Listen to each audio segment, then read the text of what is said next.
আর একজন কাঁদছেন, জানেন তো তিনি হলেন কে জানেন? গৌরীদাস পণ্ডিত। সকালবেলা তিলক সেবা করতে করতে বড় অভিমানী হয়েছেন। বলছেন, দেখবো না ওই বদনটি, যে বদন শুধু কাঁদাতে জানে। যারা হা গৌর বলে তাদেরকে কাঁদায়, যারা কৃষ্ণ বলে তাদেরকে কাঁদায়। নবদ্বীপকে কাঁদিয়ে, সচিমাকে কাঁদিয়ে, সুরধনী গঙ্গাকে কাঁদিয়ে, সকলকে ভক্তদেরকে কাঁদিয়ে যে বদন কাঁদাতে জানে, আর দেখবো না সে বদন। বড় অভিমান করেছেন গৌরীদাস পণ্ডিত, যিনি বৃন্দাবনে কৃষ্ণের মরম শাখা ছিলেন। তিনি কাঁদছেন, বললেন দেখবো না ও বদনটি। কাঁদছেন গৌরীদাস পণ্ডিত, বললেন গৌরহরি জানো তো, দেখবো না তোমার ওই কাদা বদনটি। অন্তরে জানলেন।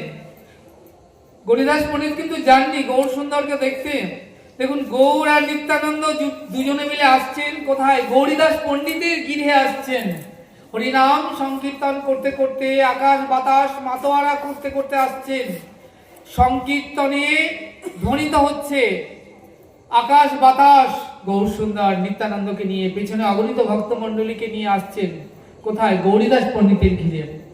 গৌরীদাস দেখছেন, ওই তো হরিনাম ধ্বনিত হচ্ছে, ওই তো কৃষ্ণ নাম ধ্বনিত হচ্ছে। সুরধ্বনির ধার বেয়ে নিতাই গৌর দুটি ভাই নৃত্য করতে করতে এদিকে আসছে। পেছনে শত সহস্র ভক্তের ভিড়, তারা নৃত্য করতে করতে আসছেন। ছুটে গেলে কালনা কাটোয়াবাসীর দাঁড়ে দাঁড়িয়ে গিয়ে বললেন, ওগো কালনা কাটোয়াবাসী, তোমরা জানো নিতাই গৌর দুটি ভাই আমার ঘিরে আসছে, আমি সেবা দেবো, দাও আমাকে ভিক্ষা দাও। ভিক্ষা করে কালনা কাটোয়াবাসী থেকে গৌর সুন্দরকে সেবা দেবেন বলে ভোগ লাগিয়ে পথের পানে গলবস্ত হয়ে দাঁড়িয়ে রয়েছে। এমন সময় নিতাই গৌর যে একটু কাছে এলেন, ছুটে গিয়ে চরণে পড়লেন। গৌরীদাস পণ্ডিত বললেন, ঠাকুর তুমি এসেছো? বাবু বলেন, গৌরীদাস, বেলা যে দ্বিপ্রহর কাল, সেবার ব্যবস্থা কিছু করেছো কি? তাতে করে পেছনে দেখো শতাধিক ভক্ত, গিয়ে ভক্ত এলে তো হবে না, তাদের সেবার ব্যবস্থা করতে হবে। গৌরীদাস বললেন, প্রভু গো, আমি গৌরী নিতাই দুটি ভাইয়ের সেবা দেবো জানি, তুমি তোমার ভক্তকে প্রসাদ অমৃত করে দেবে কিনা সে দায় আমার নয়। এত বলি গৌরী নিতাই বসে গেল, আর তার সঙ্গে কি হলো না, ওই সহস্রাধিক শত সহস্রাধিক ভক্ত বসে গেল। এখন গৌরীদাস পণ্ডিত যে ওইটুকু ভিক্ষা করে এনেছেন, এটা অন্তর্যামী গৌর সুন্দর কিন্তু জানেন। তো যখন ওইটুকু অন্ন ব্যঞ্জন গৌর নিতাইয়ের পাতে দিয়েছেন, মহাপ্রভু বলছে, এ কি গৌরীদাস, এ তো আমাদের দু ভাইরই হবে না, তাতে করে এত সহস্রাধিক ভক্তের সেবা কি করে হবে? বললেন, প্রভু গো, সে দায়িত্ব আমার নয়, আমি নিতাই গৌর দুটি ভাইকে সেবা দেবো এটা জানি, তুমি তোমার ভক্তকে প্রসাদ অমৃত দেবে কিনা সে দায় তোমার। এই দেখুন মহাপ্রভুর অচিন্তা লীলা শক্তি কেমন জানেন? নদিয়া লীলাতে, আপনারা যদি নদিয়া লীলা শ্রবণ করেন তাহলে জানবেন যে সেন শিবানন্দ পদঘাটের যেখানে ট্যাক্স কর দিত, যখন বৃন্দাবনে যেত বা নীলাচলে যেত রথযাত্রায়, সেন শিবানন্দ পদঘাটের সমস্ত কিছু খরচ দিত। এবং কি করত না, এখনকার মতো নবদ্বীপ বা বৃন্দাবন কিংবা পুরী ধামে নীলাচলে গাড়ি ঘোড়া ছিল না, তখন পায়ে হেঁটে যেতে হতো। হয়তো বৃন্দাবনে যেতে 3 মাস লাগতো, বা নীলাচলে হয়তো 2-2.5 মাস লেগে যেত। কিভাবে যেত না, সকালবেলা যাত্রা শুরু করতো গৌর সুন্দর নিত্যানন্দ সকল ভক্তবৃন্দকে নিয়ে, অদ্বৈত গদাধর শ্রীবাস নরহরি মুরারি মুকুন্দ সবাই যখন যাত্রা করতো, দুপুর বেলা যখন মধ্যাহ্নকালীন একটা জায়গায় সেন শিবানন্দ তাঁবু খাটতো, তাঁবু টাঙাতো, সেখানে ভক্তরা বিশ্রাম করতো। আর নগরে নগরে ভিক্ষায় যেত, ভিক্ষা করে যা পেত এনে সেবা দিয়ে গৌর সুন্দর নিত্যানন্দের ভক্তরা প্রসাদ অমৃত পেত। হয়তো দেখা যেত যে 1 কেজি অন্ন পেয়েছেন, তার সঙ্গে সামান্য কিছু ব্যঞ্জন পেয়েছেন, তাই ভোগ লাগাতেন, তাই দিয়ে 1 সহস্রাধিক ভক্তের সেবা হয়ে যেত। এটা হচ্ছে গৌর সুন্দরের অচিন্ত লীলা শক্তির আধার, মনে রাখবেন এটা। তাহলে আজকে কি হচ্ছে না, নিতাই গৌর বসে গেছেন, গৌরীদাস পণ্ডিত সেবা দিচ্ছেন, আর সহস্রাধিক ভক্ত বসে গিয়েছেন। এবার গৌর নিতাই সেবা নিচ্ছেন, বললেন, নরহরি মুরারি, মুকুন্দ, বাসু ঘোষ, যাও যাও ওই ভক্তকে দিস, ওই ভক্তকে দিস, ওই ভক্তকে দিস। মহাপ্রভুর পাতের থেকে, সেবার থেকে নিয়ে প্রসাদ অমৃত সব ভক্তদের দিচ্ছে। সবাই সেবা পাচ্ছে, সহস্রাধিক ভক্ত, এক দুজন নয়, হাজার ভক্ত।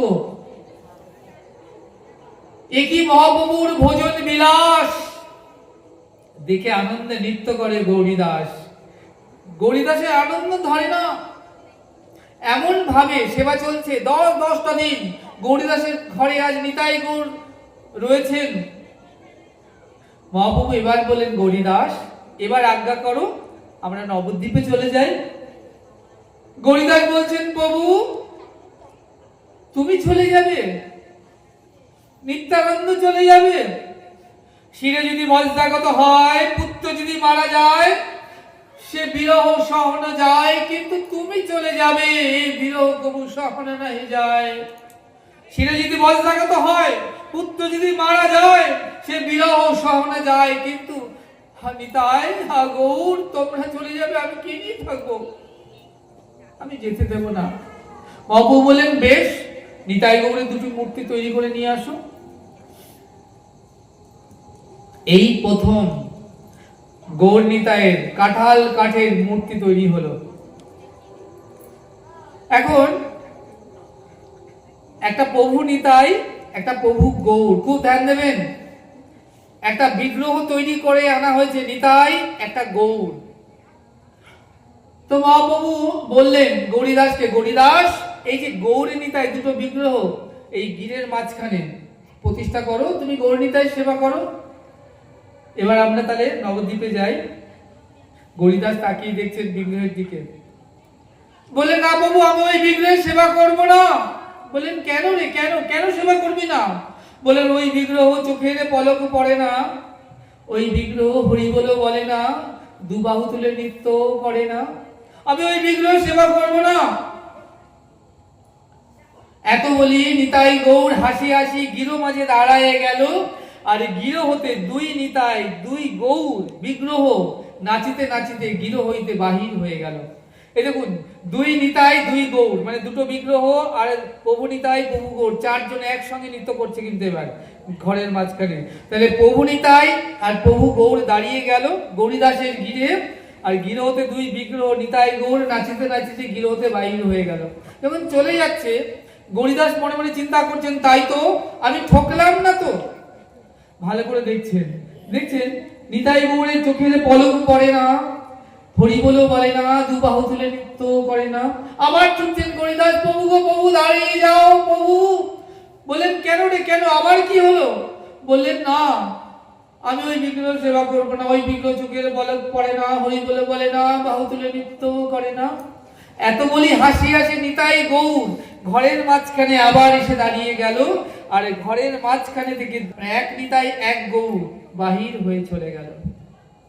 এমন লীলা করে গৌরাঙ্গ রায়, কোন কোন ভক্ত লীলা দেখিবারে পায়। লীলা কিন্তু নিত্য, সেই নিতাই গৌর আজও আছে। তোমরা দেখতে পারো, অম্বিকা কালনায় গেলে গৌরীদাস পণ্ডিতের গিরে আজও আছে নিতাই গৌরে, যার ঝলক দর্শন হয়। তোমরা নবদ্বীপে যাও, নবদ্বীপের অদূরে বিষ্ণুপ্রিয়া, আর একটুখানি গেলে সেই গৌরীদাস পণ্ডিতের গিরে, যারা গিয়েছো, কেউ গিয়েছো হাত তোলো তো, দেখেছো? কেউ যাওনি? হ্যাঁ, এবার গেলে অবশ্যই গৌরীদাস পণ্ডিতের ঘরে যাবে, দেখবে সেই বিগ্রহ আজও আছে নিতাই গৌর, আজও গৌরীদাসের পণ্ডিতের গিরে সেবিত পূজিত হচ্ছে, এবং এর ঝলক দর্শন হয়। ঝলক কার দর্শন হয় গো? যার, তুমি যদি একটু যদি প্রেমের নয়নে তাকাও আর মনে মনে তাকে কামনা করো না, তোমার পিছু পিছু সে হাঁটা দেবে মন্দির থেকে। বৃন্দাবনে বাকে বিহারী, তোমরা যদি বৃন্দাবনে গিয়ে থাকো, দেখো বাকে বিহারী ঝলক দর্শন হয়। ও আমি 12 বছর ব্রজে ছিলাম, তো প্রত্যেকদিন পঞ্চকোষ পরিক্রমা, হ্যাঁ, যমুনা পরিক্রমা, তো ওই প্রত্যেক দিন যারা ব্রজবাসী তারা অবশ্যই বাকে বিহারীকে দর্শন করবে। গিরিরাজ পরিক্রমা, এগুলো হচ্ছে নিত্য ক্রিয়া। তো বাকে বিহারীকে তোমরা যারা গিয়েছো বৃন্দাবনে, হয়তো অনেকেই গিয়েছো বাকে বিহারী, হাত তোলো তো, কে কে গিয়েছো? বাহ, এই তো বাকে বিহারী যারা দর্শন করেছো দেখবে ঝলক দর্শন হয়, একটা পর্দা কিছুক্ষণের মধ্যে টেনে দেয়। কারণ বাকে বিহারী দেখো অনেকবার মন্দির থেকে চলে গিয়েছেন। ভক্ত হরিদাস ঠাকুর ছিলেন, হরিদাস ঠাকুরের বিছানাতে তিনি গিয়ে শুয়ে পড়তেন। আর কি হতো না, তাড়াহুড়ো করে উঠে আসতেন, বাকি বিহারী চূড়া বাসি ওখানেই পড়ে থাকতো, পূজারী খুঁজে পেত না। কেঁদে কেঁদে সেদে সেদে অনেক করে তবে সেখান থেকে চূড়া বাসি আবার আনা হতো। তাহলে কি হতো না, হরিদাস ঠাকুরের কাছে কেন যেতেন না, তার সুমধুর কণ্ঠে যে কীর্তন শ্রবণ করবার জন্য, তাহলে তার ঝলক দর্শন হয়। সেই জন্য এরকম তোমরা যদি কখনো এবার যাও তাহলে অবশ্যই তোমরা যাবে কোথায় না, গৌরীদাস পণ্ডিতের গিয়ে সেই নিতাই গৌরকে দর্শন করে আসবে। এই যে গৌরীদাস পণ্ডিত, এই গৌরীদাস পণ্ডিতের একজন যোগ্য শিষ্য ছিল, তার নাম হৃদয় চৈতন্য ঠাকুর। তাহলে এই হৃদয় চৈতন্য ঠাকুর, যার নাম ছিল হৃদয়ানন্দ, একদিন দ্বিপ্রহর কালে আমার গোবিন্দ তার মরম সখা সুবলকে ডেকে বললেন, ওরে সুবল। সুবলকে দেখতে কেমন? রাধা রানীর মতো। রাধা রানী সুবলকে পাশাপাশি রাখলে চিনতে পারবে না কে রাধা রানী আর কে সুবল, দুজনকে একই রকম দেখতে। তাই গোবিন্দ তার মরম সখা সুবলকে ডেকে বললেন, ওরে ভাই সুবল, এই দ্বিপ্রহর কালে দেখ আমার রাধা বদন দর্শন করতে বড় স্বাদ জেগেছে। তাই তুই যদি আমাকে রাধা বদন দর্শন করাতে পারিস তাহলে কি হবে, আমি কথা দিলাম ওরে সুবল, আমি তোর দাস হব, এই জন্মে নয় জন্মে জন্মে তোর দাস হব। তা সেই কথাই রাখলেন কবে, নবদ্বীপ লীলাতে। তা এখানে কি করলেন না, সুবল সেদিন কি করেছিলেন, বাছুরি কোলে নিয়ে রাধার কুঞ্জে গিয়ে থেকে গেলেন। আর রাধা রানী সুবলের কি করলেন, পোশাক পরে গোবিন্দের সঙ্গে মিলন হলো, রাধার সঙ্গে মিলন হলো। প্রেমানন্দে হরি হরি বলো, নিতাই গৌর সঙ্গে প্রেমানন্দে হরি হরি বলো, হরি হরি বলো।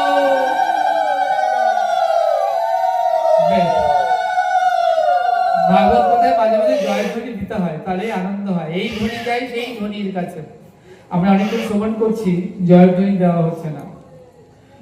যাই হোক, তাহলে কি হলো, আজকে দেখো মা, রাধারানী একজন নারী, সুবল একটা সখা, তাহলে একটা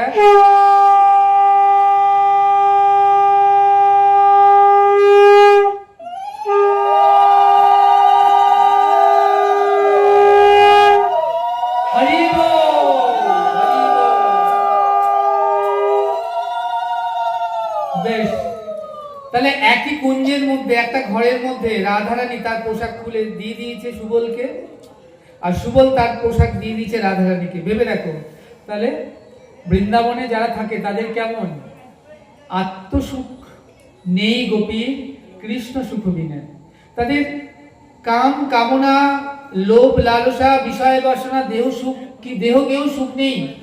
তাহলে একটা ঘরের মধ্যে রাধারানী তার পোশাক তুলে দিলেন সুবলকে, আর কি করলেন, সুবল তার পোশাক, সুবলের পোশাক পরে রাধারানী আসছেন কোথায়, গোবিন্দর সঙ্গে মিলন করতে, আর রাধারানীর পোশাক পরে সুবল আজকে কি করলেন, রাধার কুঞ্জে থেকে গেলেন। তাহলে এবার কি হলো না, এই যে মরম সখা সুবল যে রাধারানীর সঙ্গে মিলন করিয়ে দিয়েছিলেন, তাই কি করলেন না, গোবিন্দ তার কথা লিখেছিলেন। তো আজকে কি হয়েছে, সেই গৌরীদাস পণ্ডিতের শিষ্য হৃদয় চৈতন্যর কাছে একটি ছোট্ট বালক এলো। এখান থেকে কিন্তু খুব ধ্যান দেবে, ভাগবত পাঠ আর হয়তো মিনিট 15 হবে, 10 মিনিট কি 12 মিনিট হবে, খুব ধ্যান দেবে। তাহলে সেই গৌরীদাস পণ্ডিতের যোগ্য শিষ্য হৃদয় চৈতন্যর কাছে একটি ছোট্ট বালক এলো, নাম দুঃখী। কেন দুঃখী, তার বাবা নেই, মা নেই, তার নিজের জন বলতে কেউ নেই।